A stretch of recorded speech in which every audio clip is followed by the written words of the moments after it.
करो या मरो, गांधी के इस भाषण ने पूरे देश को खड़ा कर दिया। ये एक ऐसा आंदोलन बन गया जिसने ब्रिटिश हुकूमत की जड़ें हिलाकर रख दी।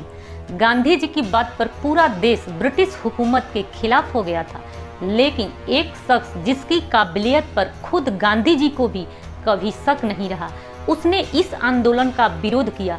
इस शख्स का नाम था डॉक्टर भीमराव अंबेडकर।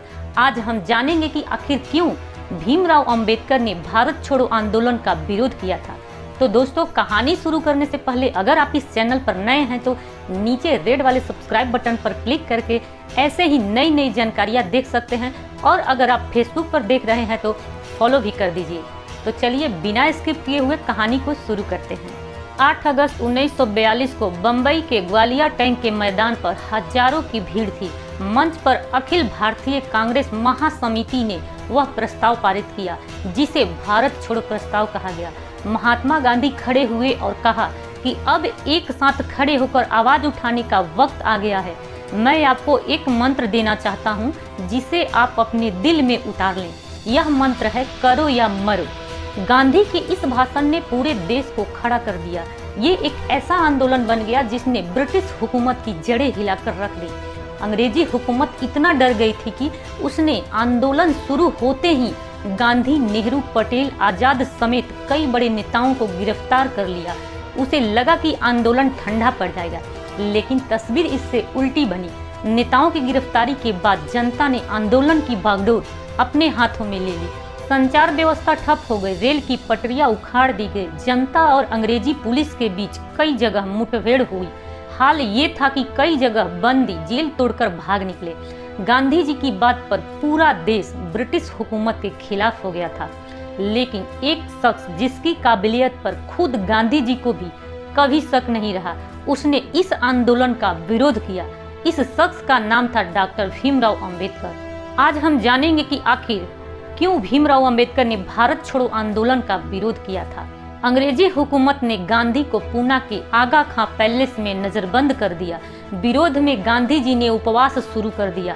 अंग्रेजों ने नाराज होकर वायसराय की एग्जीक्यूटिव काउंसिल के कई सदस्यों ने अपने पद से इस्तीफा दे दिया, लेकिन डॉक्टर भीमराव अंबेडकर ने ऐसा करने से मना कर दिया।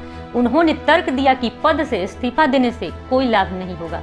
अंबेडकर इस गतिरोध के लिए ब्रिटिश सरकार को दोषी ठहराने के पक्ष में भी नहीं थे। अंबेडकर गांधी के विरोधी थे और इसीलिए उन्होंने गांधी द्वारा शुरू किए गए आंदोलन में उनका साथ नहीं दिया। इस तरह की बातें आम हो चुकी थी। उस समय उन्हें देश विरोधी तक कहा गया, लेकिन क्या यह सच था? इस बात को जानने से पहले थोड़ा जान लेते हैं कि आखिर डॉक्टर भीमराव अंबेडकर और गांधी के संबंध कैसे थे।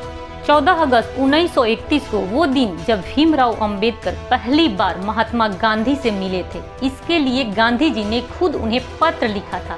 बम्बई के मणि भवन में हुई इस मुलाकात की चर्चा काफी समय तक सियासी गलियारों में रही। गांधी जी की बातें इतनी आत्मीयता भरी होती थी कि विरोधी भी उनसे मिलकर उनके कायल हो जाते थे। लेकिन उस दिन गांधी की भाषा थोड़ी रूखी थी। उनके मुंह से पहला ही वाक्य निकला, तो डॉक्टर आपको इसके बारे में क्या कहना है? यहाँ इसके से गांधी का मतलब है दलितों की समस्याओं से था। जब महात्मा गांधी ने इस रुखाई सी बात की तो अंबेडकर ने भी उसी भाषा में जवाब दिया। हल्के तंज के साथ कहा, आपने यहाँ मुझे आपकी अपनी बात सुनाने के लिए बुलाया था। कृपया करके वह कहिए जो आपको कहना है।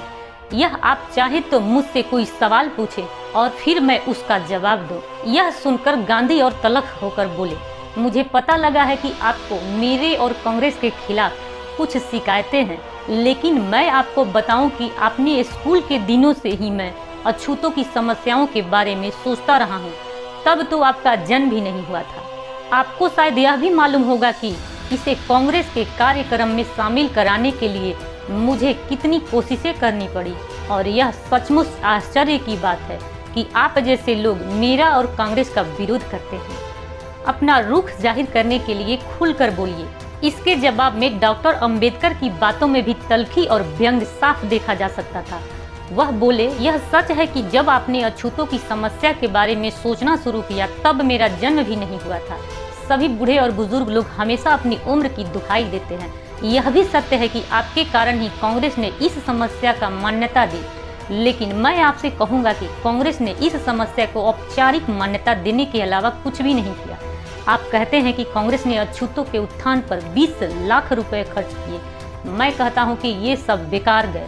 इतने में मैं अपने लोगों का नजरिया बदल कर रख देता, लेकिन इसके लिए आपको मुझसे बहुत पहले मिलना चाहिए था।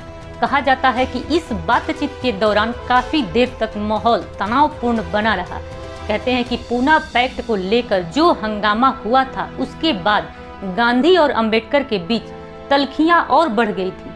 24 सितंबर 1932 को पूना पैक्ट समझौता दोनों के बीच पुणे की यरवदा जेल में हुआ था। दरअसल भीमराव अंबेडकर भारत के दलित, शोषित और वंचित तबके को अधिकार दिलाने के लिए लंबे वक्त से लड़ रहे थे। काफी कोशिशों के बाद साइमन कमीशन 1928 में डिप्रेस्ड क्लासेस को पर्याप्त प्रतिनिधित्व देने को राजी हुआ। दस्तावेज तैयार हुआ और 17 अगस्त 1932 को ब्रिटिश सरकार ने दलितों को अलग निर्वाचन का अधिकार दिया। दलितों को 2 वोट का अधिकार भी मिला। 2 वोट सिस्टम में दलित 1 वोट से अपना प्रतिनिधित्व चुन सकते थे और दूसरे वोट से वो सामान्य वर्ग के किसी भी प्रतिनिधि को चुन सकते थे। गांधी जी दलितों के उत्थान के पक्षधर थे, लेकिन वो दलितों के लिए अलग निर्वाचन और उनके 2 वोट के अधिकार के विरोधी थे। उन्हें लगता था कि इससे दलितों और सवर्णों के बीच खाई बढ़ेगी, हिंदू समाज बिखर जाएगा। इसके विरोध में गांधी जी ने पुणे की यरवदा जेल में आमरण अनशन शुरू कर दिया। अनशन की वजह से महात्मा गांधी की तबीयत लगातार बिगड़ने लगी। देश के कई हिस्सों में भीमराव अंबेडकर के पुतले जलाए गए और उनके खिलाफ विरोध प्रदर्शन हुए। कई जगहों पर दलितों की बस्तियां जला दी गईं। आखिर बाबा साहब को झुकना पड़ा। 24 सितंबर 1932 को महात्मा गांधी और बाबा साहब अंबेडकर के बीच पूना पैक्ट हुआ। बताते हैं कि अंबेडकर ने बड़े बेमन से रोते हुए इस पर साइन किए थे। अब पूना पैक्ट क्या है और उसमें ऐसा क्या था जिससे अंबेडकर को रोते हुए साइन करना पड़ा था, इसके बारे में अगले वीडियो में देख सकते हैं। तो दोस्तों, कहानी अच्छी लगी हो तो इस वीडियो को फेसबुक, ट्विटर, व्हाट्सएप आदि पर अपने दोस्तों को शेयर करें। इस कहानी के बारे में हमें कमेंट करके भी अपने विचार व्यक्त कर सकते हैं। तो ऐसे ही जानकारियों के लिए जुड़े रहें हमारे साथ, और यदि आप इस चैनल पर नए हैं तो सब्सक्राइब जरूर कर लें। आप मेरे इंस्टाग्राम और फेसबुक पर भी जुड़ सकते हैं, उसका लिंक डिस्क्रिप्शन बॉक्स में दिया हुआ है। तो दोस्तों, मिलते हैं अगली वीडियो में। तब तक आप खुश रहिए, मुस्कुराइए। जय